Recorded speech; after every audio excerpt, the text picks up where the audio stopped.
पुष्पांजलि वास्तुकल्प में आपका हार्दिक स्वागत है। माँ सरस्वती का वंदन करते हुए, भगवान श्री गणेश को स्मरण करते हुए आज हम वास्तु क्लास प्रारंभ करते हैं। कल की कक्षा में आपने प्लाट का जो झुकाव है या ढलान है उसके संबंध में देखा था।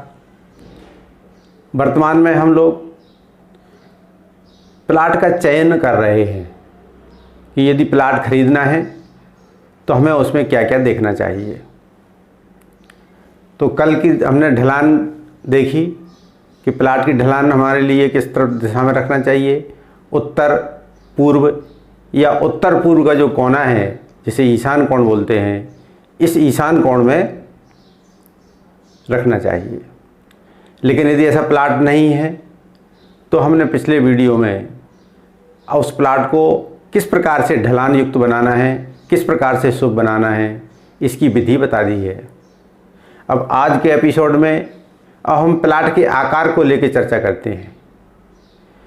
मुख्य रूप से हमारे जो वास्तुशास्त्र हैं उनमें कहा गया है कि जो प्लाट होते हैं वो उनके जो आकार हैं वो पहला है गोलाकार, ये सर्वश्रेष्ठ होता है। इसकी आकृति आपके सामने है। इसके बाद है वर्गाकार, यानी कि जिसकी चारों भुजाएं एक समान हों, ऐसी जो है आकार को वर्गाकार कहते हैं। इसके बाद है आयताकार, यानी जिसकी दो भुजाएं आमने सामने की बराबर हों, ऐसे जो है चतुर्भुज को आयत कहते हैं, इसलिए इसका नाम आयताकार है। यहाँ आप देखिए, ये एक सामने की भुजा और एक सामने की भुजा, ये आमने सामने की भुजा है, दोनों बराबर हैं। इसके बाद में ये दूसरी भुजा और ये दूसरी भुजा, ये आमने सामने की भुजा है, ये दोनों बराबर हैं, इसलिए ये आयताकार भूखंड होता है। ये आयताकार जो भूखंड है ये आम तौर पर पाया जाता है। जैसे हम कोई बिल्डर या डेवलपर की कॉलोनी देखते हैं तो उसमें भी आपको प्रायः आयताकार ही प्लाट देखने को मिलेंगे, इसलिए सबसे ज़्यादा ये आयताकार प्लाट मिलते हैं। इसके बाद में गौमुखी प्लाट। गौमुखी प्लाट मतलब जिस मार्ग की तरफ, जिस तरफ आपका रास्ता है उस रास्ते की तरफ यदि प्लाट का जो भुजा है वो छोटी हो और पीछे की भुजा बड़ी हो तो जो है ऐसा प्लाट आपका गौमुखी प्लाट कहलाता है। क्योंकि गौ माता का जो मुख होता है वो सम्मुख साइड में, सामने साइड में पतला होता है और पिछली साइड में जो है अपेक्षाकृत अधिक मोटा होता है, इसलिए इस प्लाट का नाम गौमुखी प्लाट रखा गया है। इसका जो विपरीत प्लाट होता है वो सिंहमुखी प्लाट कहलाता है। जैसे कि ये आपका रास्ता है, इस रास्ते में जो रास्ते वाली भुजा है ये अधिक लंबी है और पिछले वाली जो भुजा है ये कम लंबी है, तो ऐसी स्थिति में ये प्लाट जो है सिंहमुखी प्लाट कहलाता है। इसके बाद में आता है समभुज प्लाट, यानी जिसकी सभी भुजाएं समान होती हैं।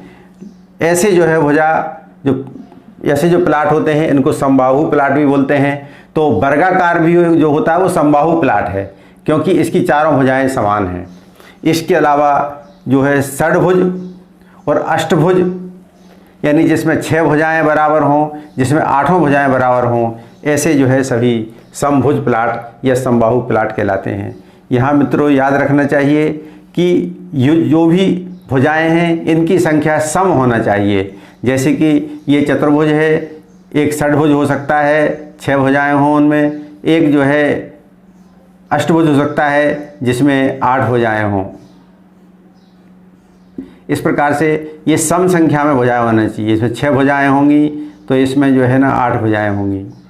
ये आकार मैं जो बना रहा हूँ वो वैसा नहीं है, ये केवल समझने के लिए बनाया गया है।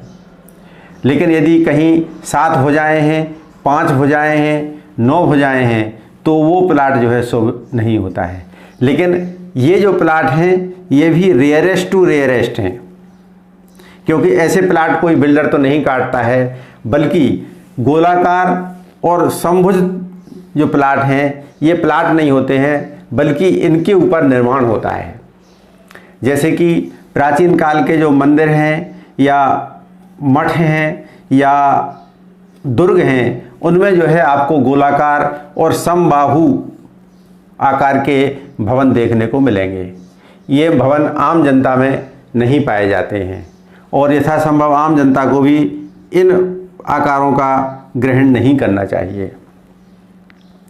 अब यहाँ पर एक बात रह गई है कि गौमुखी प्लाट और सिंहमुखी प्लाट में आपने अंतर समझ लिया, लेकिन अब कौन सा गौमुखी प्लाट किस कार्य के लिए अच्छा है और सिंहमुखी प्लाट किस कार्य के लिए अच्छा है, इसका भेद समझना आवश्यक है। गौमुखी प्लाट जो होता है वो निवास स्थान के लिए शुभ होता है, निवास, और जो सिंहमुखी प्लाट होता है वो ऑफिशियल एक्टिविटी, माने दुकान, ऑफिस, कार्यालय, इनके लिए जो है सिंहमुखी प्लाट बहुत उत्तम होता है। प्रिय बंधुओं, हमने कई जगह उदाहरण देखा है कि जिनका सिंहमुखी प्लाट है और उसमें जो रह रहे हैं वो कभी शांति से नहीं रह पाए। इसके अलावा एक बात और हम बताना चाहते हैं, जो हमें किसी वास्तुशास्त्र में नहीं मिली है लेकिन हमने प्रचलन में सुनी है, अपने बुजुर्ग हैं उनसे सुनी है कि एक सिंहमुखी मकान भी होता है।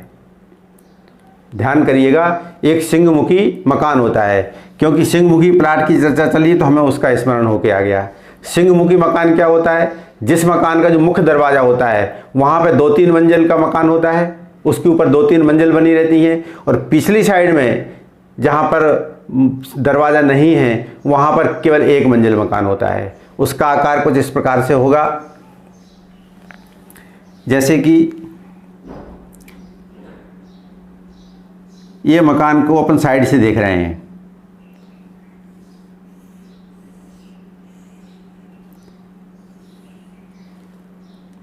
सामने से देखने पर ये मकान ऐसा दिखाई देगा।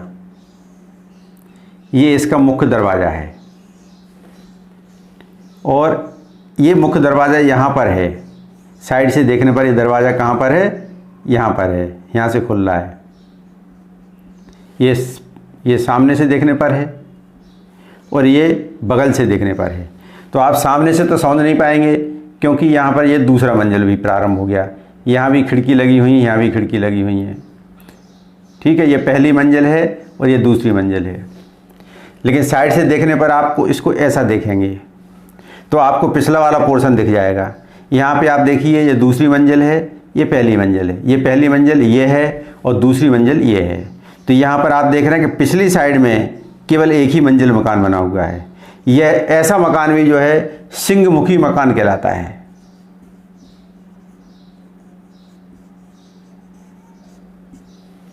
जिसका जो प्रधान दरवाज़ा है वहाँ का जो है निर्माण 2 मंजिल और 3 मंजिल यानी अधिक हो, और जहाँ पर पिछली साइड है मकान का, जो पिछला साइड है उसमें जो है वो दरवाज़ा के अलावा दरवाज़ा हो या ना हो लेकिन उसका निर्माण जो है केवल 1 मंजिल का बना हुआ हो, तो ऐसा जो है सिंहमुखी मकान कहलाता है। सिंहमुखी मकान में निवास करने वाले कभी सुखी नहीं रहते, हमेशा कुछ न कुछ समस्याएं आती रहती हैं। इसलिए प्रिय मित्रों, जब भी निर्माण करें तो यह ध्यान रखें कि हमारा जो मेन दरवाज़ा जहाँ से हम प्रवेश करते हैं वहाँ की जो 2 मंजिल बनाया है तो पीछे भी कम से कम 2 मंजिल बना लें, अथवा केवल इतना करें कि पिछली साइड का 2 मंजिल कर लें लेकिन अगली साइड का दूसरा मंजिल ना करें। ये जो है सबसे श्रेष्ठ स्थिति है। ये चूँकि आपको किसी वास्तुशास्त्र की किताब में नहीं मिलेगा, ये बुजुर्गों के द्वारा सुनाया हुआ और हमने अपनी आंखों से गांव में प्रत्यक्ष रूप से देखा है। अब चूंकि यहाँ पर आपने 6 प्रकार के प्लाटों का उल्लेख सुना है। अब कई बार संयोग ऐसा आता है कि ऐसे प्लाट हमारे लिए देखने में नहीं आते हैं जो कई प्रकार के आकार के हैं, इनसे भी हटके आकार है, माने जिनकी ना लंबाई बराबर है ना चौड़ाई बराबर है। ऐसे टुकड़े बने हुए हैं कि जो किसी चारों भुजाएं अलग अलग हैं। इनको बोल सकते हैं विषम बाहु प्लाट। ये 7वां प्रकार है विषम बाहु प्लाट। विषम बाहु माने जिनकी बाहें यानी भुजाएं विषम माने सभी भुजाएं असमान हों। जैसे उसका आकार देखिए,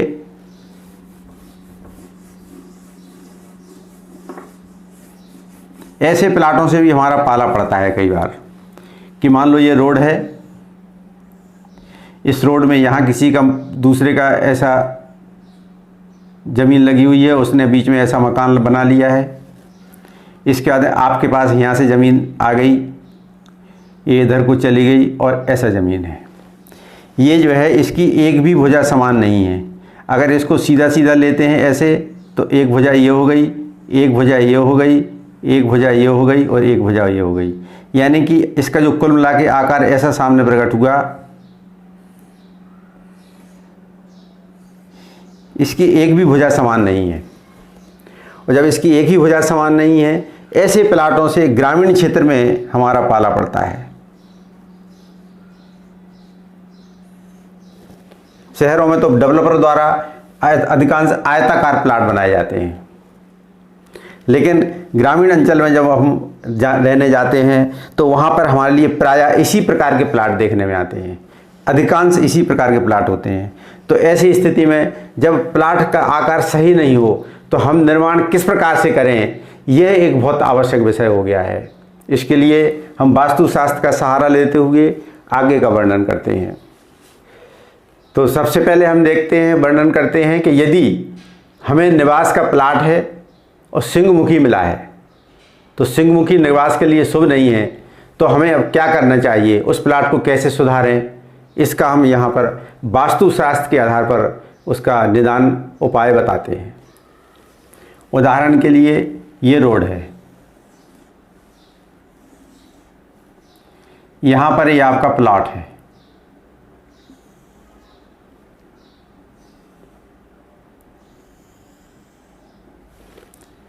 ये फ्रंट में आपका जो है ये भुजा बड़ी है रोड की साइड में और पिछली भुजा छोटी है।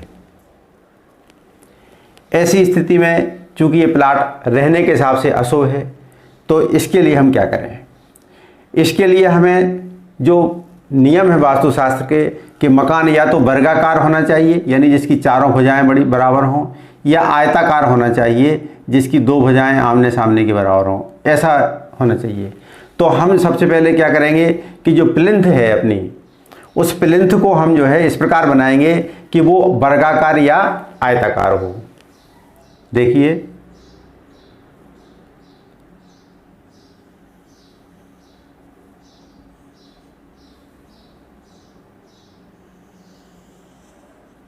ये आपका मकान का एरिया हो गया, प्लिंथ एरिया हो गया, ठीक है। तो यहाँ पर आपका जो है जो निर्मित एरिया है, वो निर्मित एरिया जिसमें वास्तु पुरुष निवास करते हैं, वो निर्मित एरिया ही होता है जिसमें वास्तु के 46 देवता रहते हैं। 46 देवता जो होते हैं उनका वर्णन हम आगे करेंगे। इनका निवास हमेशा छत एरिया में होता है। जितने में आपकी छत डल रही है, प्लिंथ है, नीचे प्लिंथ है, ऊपर छत है, उतने एरिया में वास्तु देवता का निवास रहता है। तो चूंकि वास्तु देवता का निवास जहाँ निवास है वो एक आकार आपका आयताकार हो गया। अब चूंकि आपका प्लाट जो है अभी भी यथावत सिंहमुखी बना हुआ है, तो ऐसी स्थिति में क्या करना चाहिए कि जिस कोने पे प्लाट बढ़ रहा है, जैसे यहाँ पर देखिए इस कोने पे प्लाट बढ़ रहा है, ये मैंने क्रॉस किया है, ये कोने पे प्लाट बढ़ रहा है, इसी कारण से ये भुजा जो है इसकी फ्रंट की भुजा लंबी हो गई है। तो हमें क्या करना चाहिए कि यहाँ पे ज़मीन के नीचे लगभग 3 फीट नीचे से एक अतिरिक्त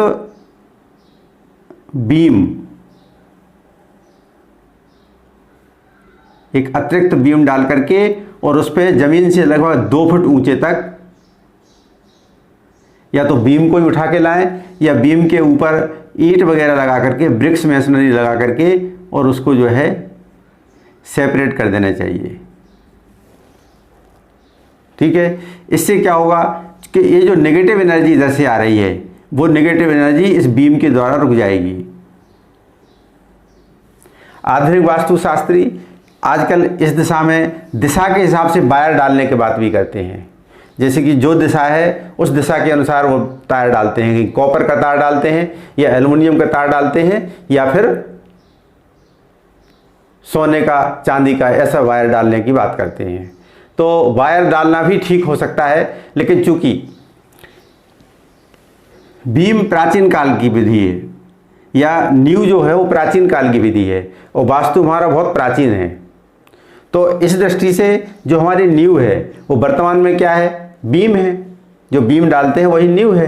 तो हम यदि अतिरिक्त यहाँ पर अपनी जो है बीम डाल देते हैं या अतिरिक्त नींव खोद देते हैं और नींव खोद कर उसको भर देते हैं, तो ये प्लाट पर क्या कहलाएगा, दूसरे का प्लाट कहलाएगा। यानी आपका ही हो सकता है लेकिन दूसरा प्लाट कहलाएगा ये।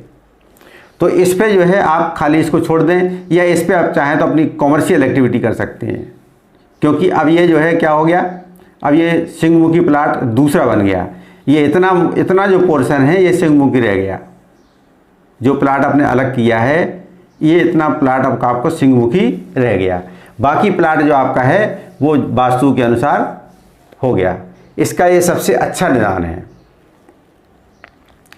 अब यदि आपके लिए इस प्रकार का प्लाट मिलता है जो विषमबाहु है, विषमबाहु मतलब जिसकी एक भी भुजा समान नहीं है, वहाँ पर की जो तकनीकी है वो भी वास्तुशास्त्र के अनुसार इसी प्रकार की ही तकनीकी है कि आपको एक ग्रामीण अंचल में ऐसा प्लाट मिला है जो प्लाट में कोई सी भुजा जो है बराबर नहीं है। ये आपका रोड बना हुआ है, इस रोड में ये प्लाट बना हुआ है, आपकी एक भी भुजा बराबर नहीं है। तो यहाँ पर आप देखें कि जो आपकी सबसे छोटी भुजा है उसको देखें, ये सबसे छोटी भुजा है। तो इसका मतलब ये निकलता है कि आप इसमें अधिक से अधिक जो आकार का बना सकते हैं वो जो है वर्गाकार हो सकता है या आयताकार हो सकता है। देखिए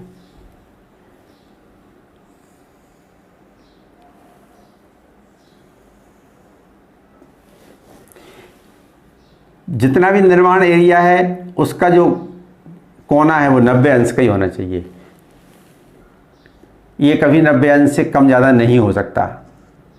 आप प्लाट छोड़ दीजिए क्योंकि आपको वहाँ 24 घंटे रहना है। यदि वास्तु दोष होगा तो ऐसी स्थिति में वो आपको ज़िंदगी भर परेशान करेगा मकान। इसलिए ऐसी जगह को छोड़ देने में भलाई है और इस जगह को वेस्टेज मत समझिए, बल्कि ये समझिए कि ये आपकी सुरक्षा के लिए छोड़ी गई है। ठीक है, तो यहाँ पर आप देख रहे हैं कि आपका जो है वर्गाकार या आयताकार मकान बन रहा है। यहाँ पे चूंकि सिंहमुखी या गौमुखी का कोई प्रश्न ही नहीं है, क्योंकि इसमें तो कई भुजाएं हैं। तो ऐसी स्थिति में आपको कोई अन्य प्रकार की अलग से बीम वगैरह डालने की आवश्यकता नहीं है। केवल उस संपूर्ण प्लाट पर ही आप चौकोर मकान बना लीजिए, चौकोर आप बीम डाल लीजिए, चौकोर आप छत डाल लीजिए, तो ये मकान आपका वास्तु के अनुरूप हो जाएगा। बस दिशाओं के अनुरूप पेड़ लगा दीजिए, पेड़ पौधे ऐसे लगा दीजिए कि जो जो दिशा आ रही है उस दिशा में जो है वो पेड़ पौधे लग जाएंगे, तो ये संपूर्ण मकान वास्तु सम्मत हो जाएगा। इस प्रकार से मित्रों आज हमने प्लाट का जो आकार है उसके संबंध में वर्णन किया है। अब चूँकि विषय चल रहा है प्लाट का चयन करने का, तो कुछ मोटी मोटी बातें हैं कि प्लाट कैसा और होना चाहिए, भूमि कैसी होना चाहिए। तो भूमि में बहुत सारे प्रकार हैं जो वर्तमान में उपयोगी हैं, उनकी केवल हम चर्चा करेंगे। जैसे कि यदि पीली मिट्टी है तो सबसे श्रेष्ठ है, लाल मिट्टी है तो भी उत्तम है, यदि काली मिट्टी है तो मध्यम है। क्योंकि मिट्टी को हम लोग नहीं बदल सकते, ये तो भगवान की देन है। लेकिन हम चयन करते समय इस बात का ध्यान दे सकते हैं कि यदि कहीं हमें पीली मिट्टी का या सफ़ेद मिट्टी का प्लाट मिल रहा है तो हम उसको प्राथमिकता दें, अन्यथा लाल मिट्टी को प्राथमिकता दें। और चूंकि कुछ नहीं मिल रहा है और हमें रहना ही है उस शहर के अंदर, तो फिर काली मिट्टी को प्राथमिकता देना हमारी मजबूरी है। लेकिन उससे ज़्यादा महत्व यह रखता है कि उस भूमि के अंदर क्या है,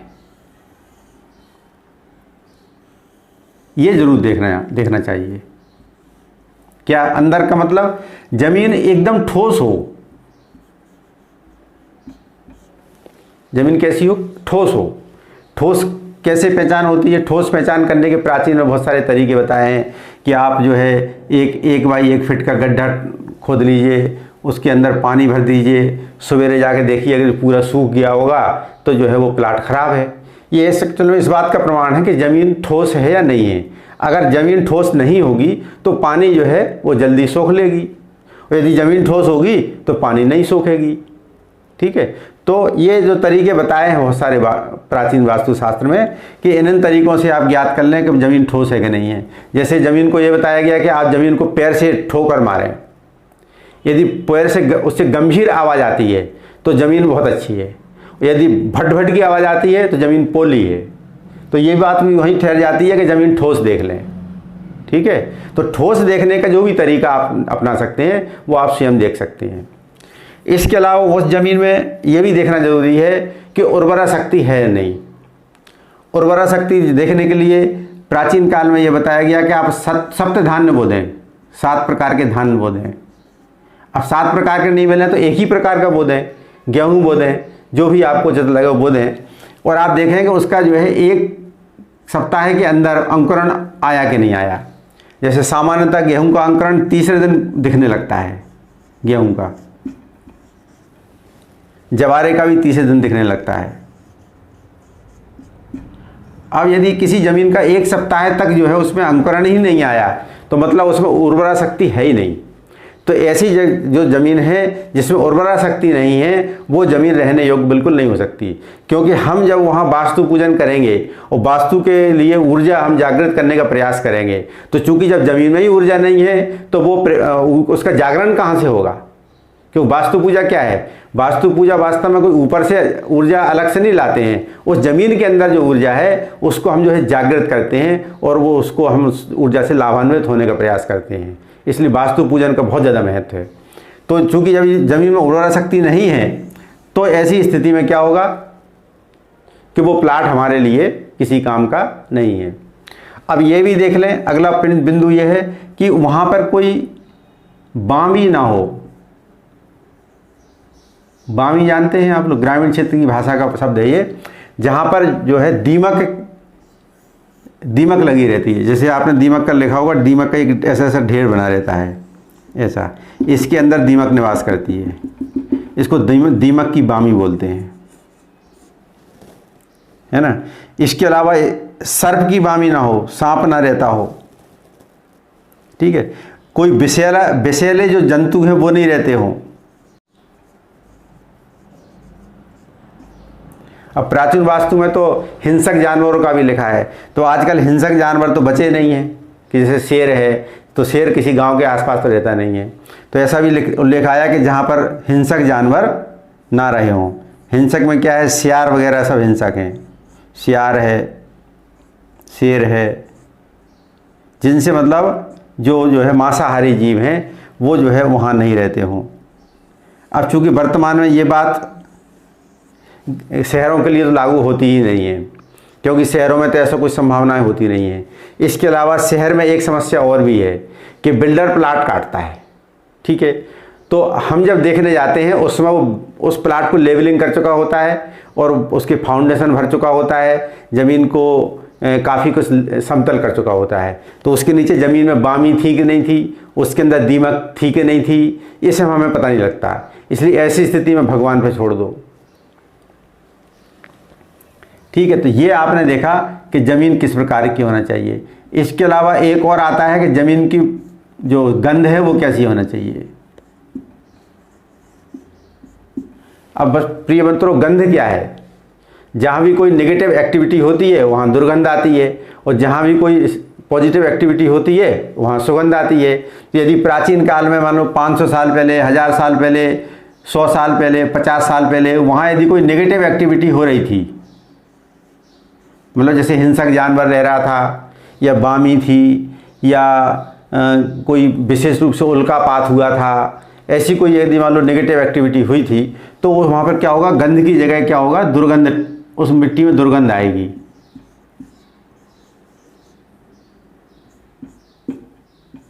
ठीक है, और जहाँ पर दुर्गंध नहीं आ रही है वहाँ मिट्टी में भीनी भीनी खुशबू आती है। ये भीनी भीनी खुशबू आप लोगों ने भी देखी होगी कि जब पहली बरसात की पहली बूंदें गिरती हैं तो हम जब रोड पे चल रहे होते हैं या कच्ची भूमि पे चल रहे होते हैं या खेत में चल रहे होते हैं, तो उसमें आप देखते हैं पहली जो बरसात की भीनी भीनी खुशबू मिट्टी की आती है वो कितनी प्रिय लगती है। तो जहाँ पर पानी डालने पर आपको भीनी भीनी खुशबू आए तो समझ लीजिए कि भूमि सबसे श्रेष्ठ है। इस प्रकार से प्रिय मित्रों, अब तक हमने आपको भूमि के चयन के 2 एपिसोड बताए हैं। पहले वाले में भूमि का ढलान है और दूसरे वाले में भूमि का आकार है और तीसरे वाले में भूमि का प्रकार है कि भूमि का किस प्रकार से चयन करें।